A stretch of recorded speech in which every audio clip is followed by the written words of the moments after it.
네, 2024년 3월 18일 이정훈입니다. 제가 하루 전 의료 사태에는 윤석열이 이긴다라고 방송을 했습니다. 그리고 대구에서 발행되는 매일신문에 의과대학 교수대 윤석열의 오퍼레이션이라는 제목으로 칼럼을 썼습니다. 오퍼레이션이라고 하는 거는 군사작전, 정보에서 공작 그런 개념입니다. 의사들이 얘기할 때는 수술이 되고요. 지금 양쪽 다 굉장히 수싸움을 하고 있는데 의대 교수들의 수싸움하고 그 다음에 윤석열 정부의 수싸움에서 저는 윤석열이 이긴다. 같은 논조입니다. 그리고 윤석열 대통령은 대통령 선거, 지방선거, 총선거를 3연승하는 사람이 될 것이다. 이런 예측을 해놨습니다. 이에 대해서 비판하는 댓글도 많고 여러 가지 댓글들이 있습니다. 오늘은 그 연장선에서 지금 벌어지는 일들을 다시 한번 분석을 해드리면서 이 의료 사태를 어떻게 봐야 되느냐 조금 설명을 드리겠습니다. 자, 핵심은 대한민국 주권자들인 국민들의 지지가 어디로 더 많이 갈 것이냐, 윤석열 대통령이냐, 의과대학 교수냐, 이게 핵심입니다. 그리고 우리가 관점을 가져야 되는 게 국가의 보건정책이 있습니다. 대한민국 정부는 주권자인 국민을 위한 종입니다. 종. 노예라고 보시면 됩니다. 이 국민을 위한 보건정책을 의사들이 해야 되느냐? 누가 해야 되느냐? 이 관점을 지키셔야 됩니다. 그 다음에 우리나라에 교육부가 있는데 교육부는 국민들을 위해서 교육정책을 만드는데 이 교육부가 다뤄야 하는 교육정책 중에 하나가 대학교의 정원 문제죠. 이걸 누가 결정해야 되느냐? 이 문제를 봐달라는 겁니다. 자, 우선 국민 지지를 받기 위해서 동시에 윤석열 대통령하고 의과대학 교수가 나섰습니다. 먼저 윤석열 대통령 움직임입니다. 18일인 오늘 윤 대통령이 서울 아산병원 어린이병원을 방문해서 그쪽에 있는 의료진들과 간담회를 가졌습니다. 이게 사전에 준비된 건지 짜고 치는 약속 대련인지 아니면 갑자기 들이닥친 거는지는 저는 모르겠어요. 다만 대통령이 간다 그러면은 경호실이 먼저 움직이고 하기 때문에 어떤 형태로든 간에 서울 아산병원에 통보가 갔을 것이다. 그래서 이 방문에는 서울 아산병원의 병원장, 그 다음에 진료부원장, 기조실장, 그리고 아산병원 안에 있는 어린이병원을 갔는데 어린이병원장 등 아산병원 측 간부들이 참여를 했고요. 윤 대통령을 수행한 사람은 국무총리, 보건복지부 장관, 대통령 정책실장 등이 갔습니다. 그러니까 어느 정도 약속 대련은 있다는 뜻입니다. 그걸 알고 보시는 게 더 편할 겁니다. 그런데 이 자리에서 한 2시간 동안 얘기가 왔다 갔다라고 보도가 돼 있어요. 처음에 악수하고 뭐 어쩌고 뭐 그런 거 하고 나서 그리고 나서 1시간 이상 더 갔다라고 보이니까 꽤 많은 얘기가 있었다는 거겠죠. 그러면 윤석열 대통령 입장에서는 정면 승부를 했다라고도 볼 수가 있습니다. 과거 광우병 사태로 촛불 시위가 벌어졌을 때 이명박 대통령은 청와대 뒷산 거기 가면 그 미남불 잘생긴 부처님이 있는 그 암자 같은 게 하나 있죠. 미남불이 있는 거기가 청와대 뒷산이죠. 뭐 그 뒤로는 수방사가 지키니까 올라갈 수 없을 거고 그쯤에서 저 멀리 광화문에서 들리는 아침 이슬 노래를 들었다고 하는데 확실히 이명박과는 다른 모습을 보이고 있습니다. 어떻게 보면 대통령이 쳐들어간 거죠. 이 자리에서 윤 대통령은 지금 의대 교수들은 2,000명 증원하겠다는 정부안에 대해서 증원수를 조절하지 않으면 대응하에 응할 수 없다라는 그런 게 기본적인 뭐 약간 변화는 있겠지만 그 틀에서 움직이는 건데 그걸 고수하지 마시고 미래를 내다보고 후배를 설득해달라고 그랬습니다. 후배라고 하는 거는 대학은 졸업했고 의사 자격은 갖고 있는데 인턴 레지던트들이 지금 사직서를 내놓고 안 나오고 있죠. 그들을 나오게 해달라라는 겁니다. 그리고 이제 증원 문제에 대해서 분명히 얘기했는데 지금 단계적으로 하자는 의견, 이게 이제 의과대학 교수들이 주로 내놓는 의견인 것 같아요. 근데 그렇게 하게 되면 정치적 리스크 때문에 역대 정부들이 엄두를 내지 못해 너무 늦었다. 사실 문재인 정권 때에도 한 400명 늘리자고 했는데 뭐 다 안 됐죠. 다 안 돼. 이게 의과대학 정원 늘리는 게 판판이 나가 떨어졌습니다. 이에 대해서 비판하는 사람이 이렇게 얘기해요. 그때는 문재인 정권이 하니까 조중동을 비롯한 이정훈이 몸담았던 보수 언론이 의사 편들을 들어놓고 지금 와서는 윤석열이 하니까 윤석열 편을 드느냐 뭐 그런 비난들을 하는데, 어쨌든 진보와 보수를 막론하고 의사들을 늘려야 한다는 필요성은 역대 정부는 다 인식했습니다. 근데 그걸 관철해내는 데 있어서 뭐 언론이 줏대 없이 왔다 갔다 하는 거는 인정하겠습니다.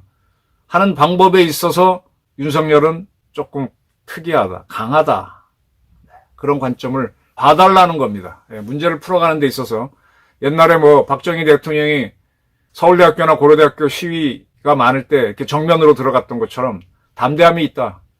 문재인하고는 좀 다르다. 이게 이제 같은 문제를 풀더라도 어떤 사람이 하느냐에 따라 달라지죠. 요리사에 따라 음식맛이 달라집니다. 국가 안보를 위해 재정을 쓰듯이 국가 안보를 위해서는 돈을 아끼면 안 되죠. 국민 생명을 위해서는 예산을 아끼지 않겠다 하면서 필수 의료 분야, 중증 의료 분야를 위한 지원을 하겠다. 지금 우리나라 의료계는요, 피한성이라고 그랬습니다, 제가. 피부과, 안과, 성형외과로 의사들이 많이 가려고 합니다. 그쪽에 돈벌이가 좋거든요. 대신에 산부인과, 또 뭐 소아과, 그거는 뭐 꼭 필요한 분야잖아요. 더군다나 앞으로 인구가 줄어든다고 하니까 필요한 분야인데 그쪽은 안 가고, 또 수술을 해야 되는 험학과, 수술은 그런 데는 안 가려고 하죠. 필수 분야로 지금 안 갑니다. 중증 의료 부분도 그게 뭐 참 오랫동안 배워야 되고 환자는 많지 않고 그리고 잘 된다는 보장도 없고, 네. 그리고 대한민국에서 굉장히 중요한 게요. 사실은 황우석 박사가 수의학 전공자로서 바이오 쪽을 했었죠. 유전공학. 동물을 가지고 유전공학을 발전시키면 좋죠. 그리고 거기서 나온 자료를 가지고 어차피 뭐 의학이라는 것도 그 쥐를 상대로 생체 시험을 해서 인간을 갖고 바로 할 수 없으니까 그 데이터를 많이 갖고 하니까 이 유전공학이 발전하게 되면 인간의 아주 어려운 병들도 많이 정복이 되죠. 이런 것들을 하는 게 의과학인데 의과학 분야를 발전시켜야 대한민국이 이제 병만 고치는 거에서 이 공학이 들어와가지고 의과학이 발전하면 새로운 산업이 만들어지죠. 이런 걸로 가려면 어쨌든 의과대학은 변신을 해야 돼요. 뭐 정원 문제 갖고 티격태격할 게 아닙니다. 뭐 이런 것들을 얘기하느라고 한 2시간을 아산병원 어린이병원에서 의사들과 대화를 했다. 이런 겁니다. 근데 그에 맞춘 건가요? 지금 이제 전국 의과대학 교수협의회가 있고 그 안에 비상대책위원회가 있습니다. 이제 각 의과대학 안에 또 의과대학 교수 각 대학별로 있겠죠. 근데 그 안에 또 비대위가 있는데 서울대 의과대학 비상대책위원장이 방재승 교수입니다. 이 방 교수는 전국 의과대학 교수협의회의 비상대책위원장도 겸하고 있습니다. 이분이 오늘 CBS 라디오 김현정의 뉴스쇼에 출연해서 대국민 사과를 발표했어요. 그 내용을, 주요 내용을 보게 되면 전공의한테 사과한다. 제가 방송에서 얘기했듯이 전공의들이 사실 과도한 노동을 하고 있죠. 뭐 응급실에 가보면 그 친구들이 맨날 밤새고 또 실제로 그 친구들이 일을 다 하죠. 교수들은 지시만 하고. 근데 봉급은 많이 받지 않아요. 많이 받지 못합니다. 배운다는 이유로 그러는데 상당히 과도한 노동을 하고 많이 치이죠. 근데 일단 그러고 그 과정을 거쳐서 전임의가 되면은 이제 좀 꽃이 피고 하니까 본인이 받아들이는 면도 있는데, 이렇게 도제제도는요, 의사들이 만든 거예요. 이 전공의들을 이렇게 혹독하게 교육시키는 거는 하여간 대한민국 의사들이 만들어온, 의과대학에서 만들어온 전통이지, 이게 뭐 교육 제도로 들어온 건 왜냐면 이들은, 전공의들은 교육을 마친 사람이거든. 의과대학 나온 사람들이거든. 이들이 대학원생으로서 대학원도 다니면서 인턴 레지던트 할 수 있죠. 교수 트랙으로 갈 친구들은. 그 대학원생이라면 모르겠는데 그게 아닌 전공의 과정에서 과도한 노동을 시켰던 건 의사들이 시킨 거고 전공의들이 받아들였고, 그 다음에 본인들이 전임의가 되면 또 그런 혜택을 누리니까 해왔던 거죠. 이 부분에 대해서는 사실 의료계의 모순인데, 이 비상대책위원회는 교육이라는 이름으로 과도한 노동에 시달리게 한 것 미안하다. 인력 부족으로 어쨌든 이 사람들의 노동력 갖고 대학병원이 많은 의사를 확보해서 크게 운영을 했고 많이 확장을 해왔고, 그 덕택에 그 이유 때문에 중소전문병원은, 지방병원은 축소가 되는 거죠. 예. 근데 그 친구들이 지금 사직을 했는데 그들도 많이 고민을 해서 했겠죠. 먼저 이 싸움에 운동권 얘기를 하면 선도투적으로 나가서 했습니다. 자, 기득권 세력은 의과대학 교수하고 전국의 의사들인데 미래의 기득권자가 될 수 있는 친구들이 먼저 나갔으니까 좀 미안하죠. 그래서 스승으로 사과드린다라고 그랬고요. 그러면서 진심으로 환자분들께 사과한다. 세계 제일이라고 평가받는 한국 의료를 위해 우리는 의사들이 희생한 부분만 생각했다. 환자들이 왜곡된 의료 환경에서 겪는 고충에 대해서는 소통할 생각을 하지 못했다. 죄송하다 그랬습니다. 네. 지금 이제 전공의들이 사직을 하면서 억울하니까 했겠죠. 억울하다고 생각하니까 했는데 그건 우리들만의 생각이었고 그 과정에서 환자들이 고통받는 걸 생각하지 못했다. 소통하지 못한 건 미안하다라고 하면서 이 정부가 소통 없이 2,000명 증가하는 거에 대해서 우리는 문제가 있다고 봤다라고 주장을 하면은 국민들은 이해해 줄 걸로 알았는데 그게 아니었다. 국민들이 매우 분노하고 있는 걸 분명히 알겠다 그랬습니다. 네. 저희들의 자기 연민, 예. 자기들이 의사들이 억울해서 스스로의 억울함 때문에 지금 가장 큰 피해를 보는 국민들이 앞으로는 돌아보지 못했다라고 방 교수는 상당히 이야기했습니다. 솔직한 이야기죠, 이런 거는. 그리고 교수 집단도 정말 잘못했다. 국민 없이는 의사도 없다는 걸 잊었다. 그러면서 국민 여러분과 소통을 하고자 한다 그랬습니다. 이 부분이 중요하죠. 여러분의 고충과 어떠한 부분을 개선해야 할지 듣겠다. 국민과 소통하겠다 그랬습니다. 그러면서 우리가 의과대학 2,000명 증원에 무조건 반대하는 게 아니라 대화협의체를 만들어서 협의를 하자. 재논의하자. 그리고 전공의들이 다시 돌아오도록 하자. 네. 그런 이야기를 했습니다. 정부하고 다시 협상을 하자는 거죠. 이렇게 교수들이 나서서 정부와 대화협의체를 만들었다고 하더라도 전공의가 무조건 돌아오는 건 아니죠. 그 보장된 건 아니죠. 이거는 무슨 얘기인지 잘 모르겠어요. 약간 협박하는 것 같기도 하고. 정부와 국민들은 교수라는 집단이 전공의들을 가르치고 설득해서 데리고 들어와야지 너네들까지 환자를 버리고 하면 어떻게 하냐라는 생각을 충분히 할 수 있다. 이걸 인정하고 난 다음에도 방 교수는 그러나 자기 인생 모든 걸 걸어서 교수직을 던지는 건데 오죽하면 그렇게 하는가라고 주장을 했습니다. 자, 교수들이 지금 집단사직을 하겠다. 3월 25일 당장도 아니고 뭐 서울대는 19일 내일 하겠다는 식으로 얘기는 하지만 3월 25일 하는데 집단사직을 하는데요. 그것도 자율적으로 하겠다 그랬어요. 상당히 약한 표현이죠. 이게 결국 뭔가 하면은 지금 이제 국민 여론이 굉장히 안 좋죠. 지금 정치적으로 윤 대통령 못한다는 여론조사는 있었지만은 갈수록 제가 그 매일신문 컬럼에서 썼듯이 지금 수련병원, 상급 종합병원들이 안 돌아가면은 지금 우리가 중소병원, 전문병원, 지방의원을 키우자는 거야. 지방병원 키우자는 거잖아요. 거기가 돌아가고 그 다음에 어려운 중증 환자들이 대형병원으로 와줘야 되는데 지금 전부 다 대형병원으로 몰리고 있는 게 문제죠. 근데 이거를 앞으로 바꿔서 대형병원은 아까 말한 의과학, 생명공학을 집어넣어서 의과학, 공학을 넣어서 그런 쪽을 새로운 의료산업을 만들고 전공의들을 훈련시키고 학생들을 훈련시키는 그런 기관으로 바뀌어야 되죠. 그러니까 지금 우리 의료계획을 하자는 거잖아요. 이 정원 증가가 문제가 아니잖아요. 의료계획을 확 바꿔야죠. 지금 환자들 상대로 장사하는 거는 큰 병원은 하지 말고 니네들은 미래의 먹거리는 의과학을 하고 그다음에 학생들 키우는 거, 미래의 의사를 키우는 걸 하라는 거고 주로 돌아가는 건 그냥 핵심적인 것만 하라는 거잖아요. 자, 이게 들어가게 되면은 지금 대한민국 의대 교수들이 전문병원, 중소병원, 지방의원 병원들이 해야 되는 걸 하면서 그거 따먹고 있는 거였단 말이에요. 이제 큰 싸움으로 가는 겁니다. 여기에서 이제 이 부분에서 지금 교수들은 집단사직을 해서 한번 정부에 맞서보겠다는 건데 저는 아마 이 싸움이 실패할 거로 봅니다. 지금 이제 우리 방 교수는 3월 안에 해결하자. 정부가 타협하자라고 하는데 4월로 넘어가면 의대생 6업부터 전공의 행정처분 명령을 집행하게 되고 지금 대형 상급 종합병원, 수련병원들은 지금 병원이 안 돌아가니까 지금 병원이고 우리나라 기업도 기본적으로 하루 일해서 하루 먹고 사는 거거든요. 한 달 정도 이렇게 뚝 떨어지면은 돈을 못 주면 이제 파업이 아니라 무너지는 겁니다.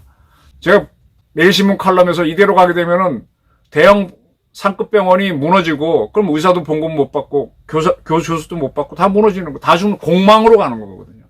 이것이 결국은 대한민국 의료가 완전 무너진다 그랬는데 그 천만의 말씀. 대한민국 의료지계가 무너지는 게 아니라 의과대학 소속의 부속 병원들이 무너지는 겁니다. 대신에 거기에 갔던 환자들은 전문병원, 중소병원, 지방병원 가니까 그쪽은 더 커지죠.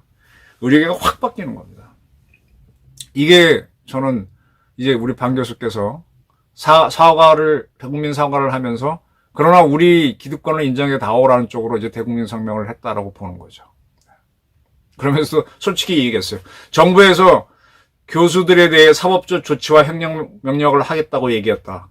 겁나지 않는 교수가 어디 있겠나. 나도 겁난다. 그래서 이번 사태를 4월이 넘어가기 전에 해결해야 된다.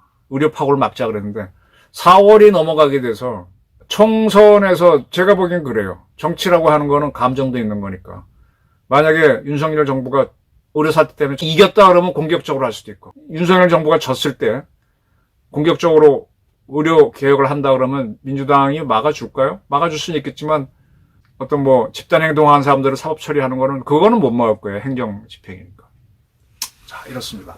그래서 지금 이제 비상대책위원회의 발표를 보게 되면 지금 여론이 안 좋으니까 국민한테 사과를 하면서 나랑 대화를 합시다 하는 이런 작전이라는 게 보이죠.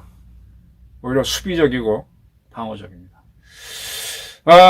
이러한 걸 보면서 우리가 또 하나 봐야 되는 게 안보 차원에서 지금 윤석열 정부가 들어서기 전까지 문재인 정권 때는요. 중국이 우리를 함부로 다뤘습니다.